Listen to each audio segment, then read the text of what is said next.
very good evening my dear student. So আজিৰ class লৈ তোমালোক সকলোকে স্বাগতম জনাইছো। অষ্টম শ্ৰেণীৰ তোমালোকৰ যিখিনি ম্যাথ আছে, অষ্টম শ্ৰেণীৰ তোমালোকৰ যিখিনি গণিত পাঠ্যপুথি আছে, গণিত পাঠ্যপুথিৰ কাৰণে তোমালোকৰ কাৰণে মই গণিতৰ সলিউশন লৈ আহিছো, ঠিক আছে। আজিৰ পৰা আমি গণিতৰ অংকবিলাক আমি চাই যাম, ঠিক আছে। এইটো চেনেলতে তোমালোকে পাবা। অলৰেডি ইংৰাজীৰ তোমালোকৰ ইংৰাজীৰ বিভিন্ন ধৰণৰ তোমালোকৰ ক্লাস 8ৰ ইংৰাজীৰ বিভিন্ন ধৰণৰ পাঠবোৰ আমি পাঠবোৰ লগতে প্ৰশ্ন উত্তৰবোৰ আলোচনা কৰা আৰম্ভ কৰিছো, চলি আছে তোমালোকৰ ক্লাস 8ৰ কাৰণে, ঠিক আছে। সো আজিৰ পৰা আমি তোমালোকৰ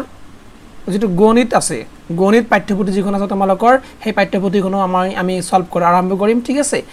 আজিৰ পৰা যেটো পাঠ আৰম্ভ কৰিম আমি সেয়া নাম হল বৰ্গ, তাৰ নাম হল বৰ্গ আৰু বৰ্গমূল। এই পাঠটো আমি আৰম্ভ কৰিম আগতে, ঠিক আছে, বৰ্গ আৰু বৰ্গমূল। সো পোনপ্ৰথমে আমি জানিব লাগিব যে বৰ্গ সংখ্যা কাক কোৱা হয়। যিবোৰ সংখ্যা কোনো সংখ্যাৰ বৰ্গ হিচাপে প্ৰকাশ কৰিব পাৰি সেই সংখ্যাবোৰক বৰ্গ সংখ্যা বুলি কোৱা হয়। অৰ্থাৎ যিবোৰ সংখ্যা কোনো সংখ্যাৰ বৰ্গ হিচাপে, অৰ্থাৎ যিবোৰ সংখ্যাক মানিলো যে এটা সংখ্যা আছে 2 স্কয়াৰ, কোনো এটা সংখ্যা আছে 2 স্কয়াৰ, 2 স্কয়াৰ মানে কি 2 into 2 হয় না নহয়, গতিকে 2 দুগুণ কিমান হয় 4 হয়। তেনেহলে এই যে যেটো আমাৰ 2 আছে আৰু ইয়াত কি ওলালে 4 ওলালে না, এই যেটো 4 টো হ'ব, 4 টো যে আছে 4 টো হ'ব আমাৰ কি বৰ্গ সংখ্যা, ঠিক আছে। ওকে, অৰ্থাৎ কোনো এটা সংখ্যাক যেতিয়া আমি বৰ্গ হিচাপে প্ৰকাশ কৰিব পাৰো, স্কয়াৰ কৰিব পাৰো, স্কয়াৰ কৰিলে মানে আমাৰ সেই সংখ্যাটো পাম আৰু, ঠিক আছে। তেনেহলে সেই সংখ্যাবোৰ কি বুলি কোৱা হ'ব, বৰ্গ সংখ্যা বুলি কোৱা হ'ব, ঠিক আছে। উদাহৰণস্বৰূপে ইয়াত মই সুন্দৰকৈ লিখি দিছো, ভালদৰে তোমালোকে চাব পাৰা বৰ্গ সংখ্যাবিলাক কি দি আছে, বৰ্গ সংখ্যাবিলাক চোৱা তোমালোকে।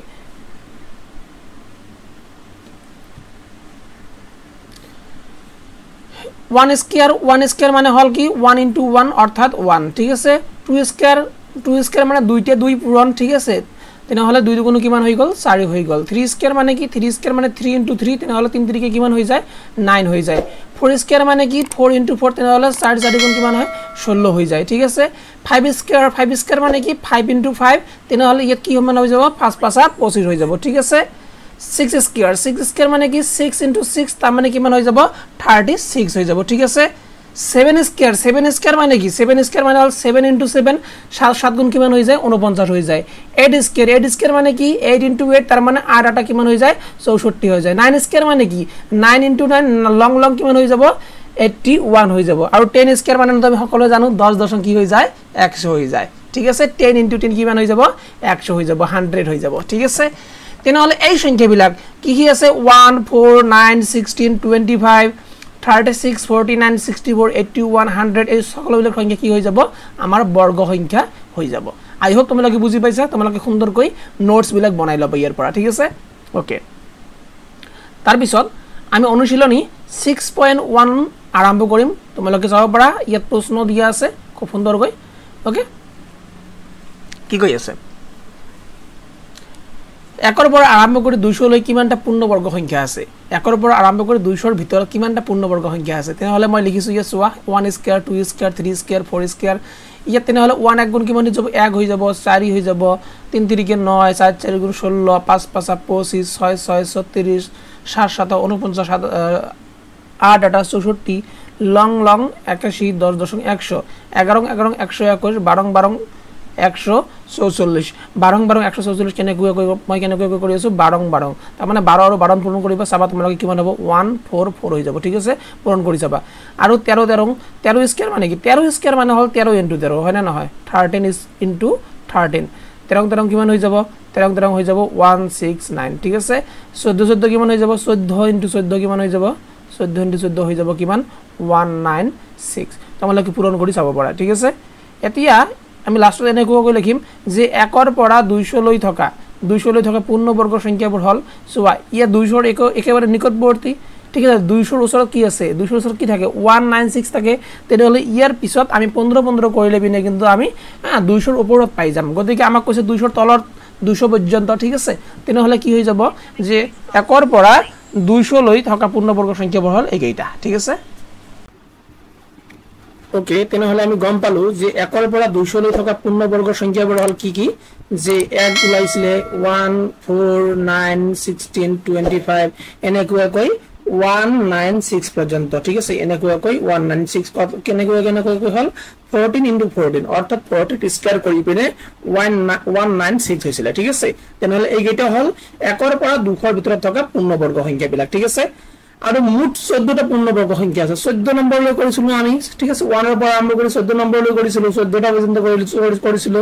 তেনেহলে আমি কব পাৰো যে 1 ৰ পৰা 200 ৰ ভিতৰত মুঠ 14টা পূৰ্ণবৰ্গ সংখ্যা আছে বুলি আমি কব পাৰো ঠিক আছে এটো হৈ গল আমাৰ 1 নম্বৰ এতে আমি আজাম 2 নম্বৰ প্ৰশ্নটো ঠিক আছে কি কৈ আছে তলত দিয়া সংখ্যাবোৰৰ বৰ্গ কৰিলে এককৰ স্থানত কি থাকিব যদি আমি এই সংখ্যাবিলাকৰ বৰ্গ কৰো 51 ৰ বৰ্গ কৰো 99 ৰ বৰ্গ কৰো এনেকৈ এইবিলাকৰ বৰ্গ কৰো তেনেহলে এককৰ স্থানত কি থাকিব ঠিক আছে সিম্পল লজিক যে ইয়াত কি আছে ইয়াত আছে 51 এককৰ ঘৰত কি আছে 1 আছে তেনেহলে 1 ৰ বৰ্গ কৰি দিয়া তুমি 1 ৰ বৰ্গ কি 1 স্কয়াৰ কৰিলে কিমান হ'ব 1 into 1 কি হৈ যাব এক কোন কি হয় 1 হয় তেনেহলে আমি ক'ব পাৰো যে এই সংখ্যাটোৰ বৰ্গ কৰিলে এককৰ ঘৰত কি থাকিব জানা 1 থাকিব ঠিক আছে খুব সিম্পল খুব সহজ ঠিক আছে 2 নম্বৰ কি হৈ আছে 99 মানে কি 9 into 9 into 9 লং কিমান হয় 81 হয় তেনেহলে ইয়াত এককৰ ঘৰত কি আহিলে 1 আহিলে গতিকে মই ক'ব পাৰো যে 99 ৰ বৰ্গ কৰিলে এককৰ ঘৰত কি আহি যাব 1 আহি যাব ঠিক আছে খুব সহজ 3 নম্বৰটো কি কৰিছে 205 ইয়াৰ লাষ্টত কি আছে এককৰ ঘৰত কি আছে 5 আছে তেনেহলে 5 স্কয়াৰ মানে কি 5 into 5 5 গুণ কিমান হয় 25 হৈ যায় ঠিক আছে তেনেহলে কিমান আহিছে এককৰ ঘৰত 5 আহিছে তেনেহলে ক'ব পাৰো যে এককৰ স্থানত কি আহিব 5 আহিব এই গোটেই সংখ্যাটোৰ এককৰ স্থানত কি আহি যাব 5 আহি যাব ঠিক আছে যদি বৰ্গ কৰো 4 নম্বৰটো কি কৰি আছে 4 নম্বৰ কৈছে 3400 তেনেহলে 0 ৰ স্কয়াৰ কৰিলে পিনে কি হয় 0 into 0 0 0 যিকোনো সংখ্যাৰে পূৰণ কৰা কি হৈ যাব 0 হৈ যাব ঠিক আছে ওকে তেনেহলে ক'ব পাৰো যে এককৰ স্থানত ইয়াত কি থাকিব 0 থাকিব যদি কোনো এটা সংখ্যাত লাষ্টত বা একেবাৰে শেষত 0 থাকে তেনেহলে সেই সংখ্যাটো বৰ্গ কৰিলে এককৰ স্থানত কি আহি যাব 0 আহি যাব ঠিক আছে ওকে 5 নম্বৰ বা লাষ্ট নম্বৰটো কি আছে 1987 দিয়া আছে তেনেহলে লাষ্টত কি আছে 7 দিয়া আছে 7 into 7 7 গুণ কিমান হৈ যায় 49 হৈ যায় 7 49 ঠিক আছে তেনেহলে লাষ্টত কি আছে এককৰ ঘৰত কি আছে 9 আছে তেনেহলে আমি জানো যে এককৰ ঘৰত কি থাকিব 9 থাকিব এই সংখ্যাটোৰ যদি আমি বৰ্গ কৰো এককৰ ঘৰত কি থাকিব আলটিমেটলি 9 থাকিব বুলি আমি কব পাৰো ঠিক আছে আই হোপ তোমালোকে বুজি পাইছা যদি বুজি পোৱা নাই মোক কমেন্টত জনাই দিবা ঠিক আছে ওকে এতিয়া আমি যাও 3 নম্বৰ প্ৰশ্ন উত্তৰটোলৈ ঠিক আছে 3 নম্বৰ প্ৰশ্ন উত্তৰ কি কৈছে তলৰ সংখ্যাবোৰ পূৰ্ণবৰ্গ নোহোৱাৰ কাৰণ উল্লেখ কৰা তলৰ এই যিবিলাক সংখ্যাবিলাক দিয়া আছে যেনেকৈ 1 নম্বৰত দিয়া আছে 4347 এই সংখ্যাটো পূৰ্ণবৰ্গ কিয় নহয় আমাৰ কাৰণ উল্লেখ কৰিব কৈছে ঠিক আছে গোটেইবিলাক সংখ্যা দিয়া আছে টোটাল 5টা দিয়া আছে তেনেহলে এই কনসেপ্টটো কৰাৰ আগত আমি কেতবোৰ কথা বুজিব লাগিব যে যদি কোনো এটা সংখ্যাৰ এককৰ স্থানত 2 3 7 8 এইকেইটা থাকে তেনেহলে আমি সংখ্যাটো পূৰ্ণবৰ্গ সংখ্যা নহয় বুলি ক'ব পাৰো ঠিক আছে কি হলো যদি কোনো এটা সংখ্যাৰ এককৰ স্থানত 2 3 7 আৰু 8 থাকে তেনেহলে আমি ক'ব পাৰো যে সংখ্যাটো পূৰ্ণবৰ্গ হোৱা সম্ভৱ নহয় কি সংখ্যা 2 3 7 আৰু 8 মনত ৰাখিবা ঠিক আছে তেনেহলে ইয়াত লাষ্টত কি দিয়া আছে এককৰ কি দিয়া আছে 7 দিয়া আছে তেনেহলে পূৰ্ণবৰ্গ নহয় 2 নম্বৰ লাষ্টত কি দিয়া আছে 2 দিয়া আছে তেনেহলে পূৰ্ণবৰ্গ সংখ্যা নহব এইটো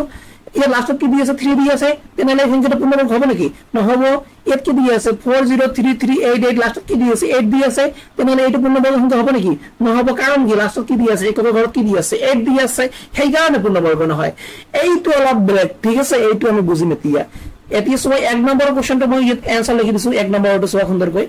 যেহেতু এককৰ স্থানত 7 আছে যেহেতু এককৰ ঘৰত কি আছে 7 আছে সেয়ে সংখ্যাটো পূৰ্ণবৰ্গ সংখ্যা নহব ঠিক আছে 2 নম্বৰ কি কৈ আছে 2 নম্বৰটো চোৱা এত সংখ্যাটোৰ এককৰ স্থানত 2 আছে 2 থাকিলে বলে সেয়ে সংখ্যাটো পূৰ্ণবৰ্গ সংখ্যা নহব ঠিক আছে 3 নম্বৰ কি কৈ আছে যে এত সংখ্যাটোৰ এককৰ স্থানত কি আছে 3 আছে সেয়ে সংখ্যাটো পূৰ্ণবৰ্গ সংখ্যা নহয় 3 থাকিলে বিনিও সংখ্যা এটা পূৰ্ণবৰ্গ সংখ্যা নহব 4 নম্বৰ কি কৈ আছে 4 নম্বৰ সংখ্যাটো কি আছে লাষ্টত কি আছে 8 আছে তেনে সংখ্যাটোৰ এককৰ স্থানত কি আছে 8 আছে সেয়ে সংখ্যাটো পূৰ্ণবৰ্গ সংখ্যা নহব ঠিক আছে ওকে এতিয়া 5 নম্বৰ যেটো সংখ্যা আছিল 1820000 এই সংখ্যাটো পূৰ্ণবৰ্গ নহয় কাৰণ সংখ্যাটোৰ শেষত 3টা কি আছে শূন্য আছে মনত ৰাখিবা ইয়াৰ ক্ষেত্ৰত শূন্যৰ ক্ষেত্ৰত কি হয় শূন্য যদি আমাৰ মানে লোৱা যে 15400 থাকে আৰু 154 0 0 0 থাকে তেনেহলে কোনটা পূর্ণবর্গ সংখ্যা হবে কোনটা পূর্ণবর্গ সংখ্যা নহব আমি যদি কব লাগে তেনেহলে মনত রাখিবা যদি জোড়া থাকে শূন্য থাকক একো অসুবিধা নাই যদি জোড়া থাকে এজোড় আছে নহয় যদি এজোড় আছে বা জোড়া থাকে তেনেহলে সংখ্যাটা পূর্ণবর্গ সংখ্যা হবে আর যদি বেজোড়া থাকে ঠিক আছে অযুগ্ম হৈ থাকে তেনেহলে সংখ্যাটা পূর্ণবর্গ সংখ্যা নহব কথাটা বুঝি পাইছো ওকে তেনেহলে শেষত কি আছে তিনটা শূন্য আছে আমি জানো যে এটা সংখ্যা অযুগ্ম সংখ্যক শূন্যরে শেষ হলে যদি অযুগ্ম সংখ্যক শূন্যরে শেষ হয়ে যায় তেনেহলে সংখ্যাটা কি হয়ে যাব পূর্ণবর্গ সংখ্যা নহব যেটো কনসেপ্ট মই তোমাক লগত ইয়াত বুঝাই দিলো যদি কোনো একটা সংখ্যাৰ লগত মানে যে 5 আছে 5 এর লগত 1 2 3টা শূন্য আছে তেনেহলে সংখ্যাটা পূর্ণবর্গ সংখ্যা হবে না নহব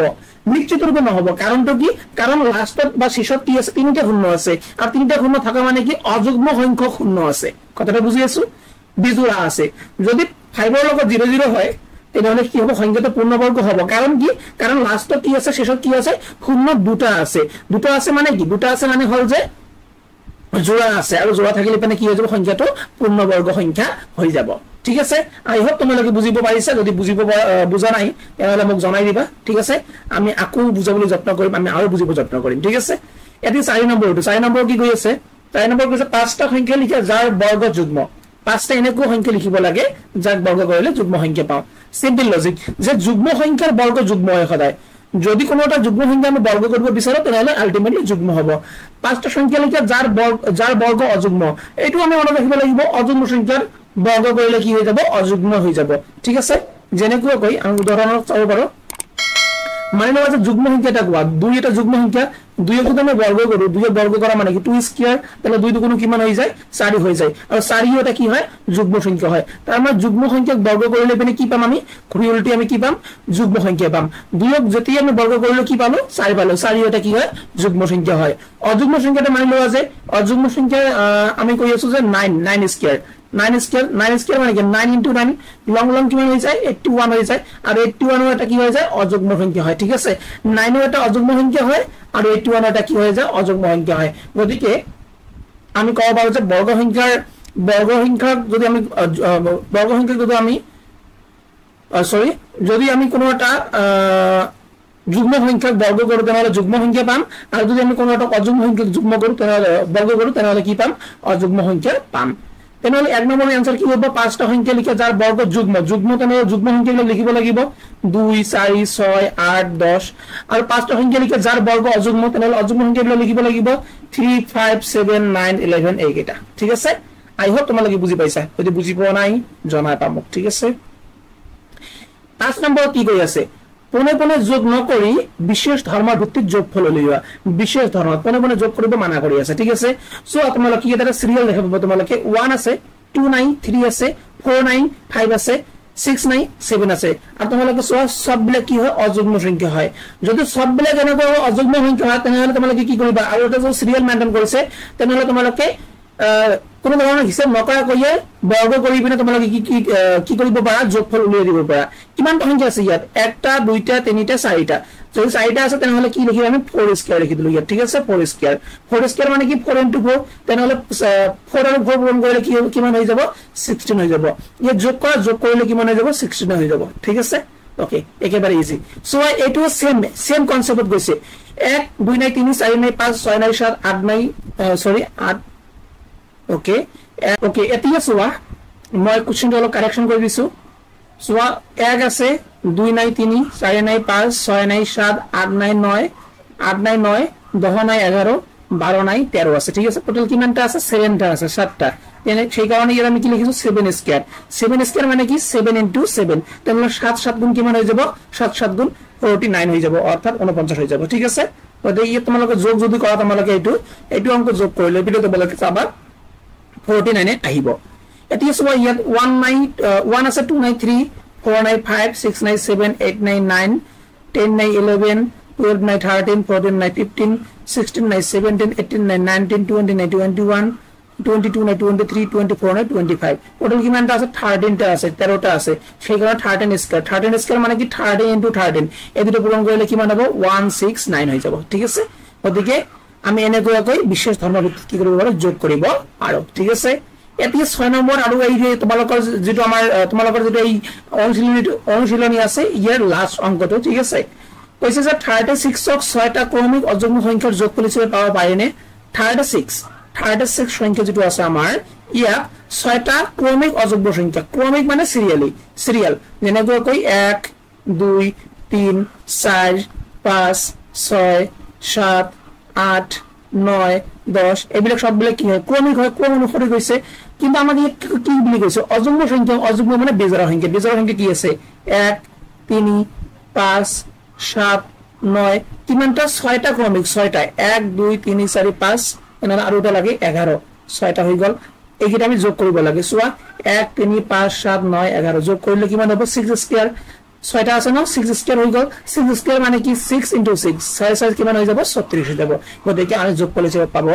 পাৰি ঠিক আছে সো আজিৰ ক্লাসটো আমি ইয়াতে সমাপ্ত কৰিবলৈ গৈ আছো আশা কৰো তোমালোকে বুজি পাইছা যদি বুজি পোৱা নাই কমেন্টত জনাবা সো আজিৰ ক্লাসটো ইয়াতে খতম কৰিলো বা ৰাখিলো ঠিক আছে সো জয় হিন্দ জয় ভাৰত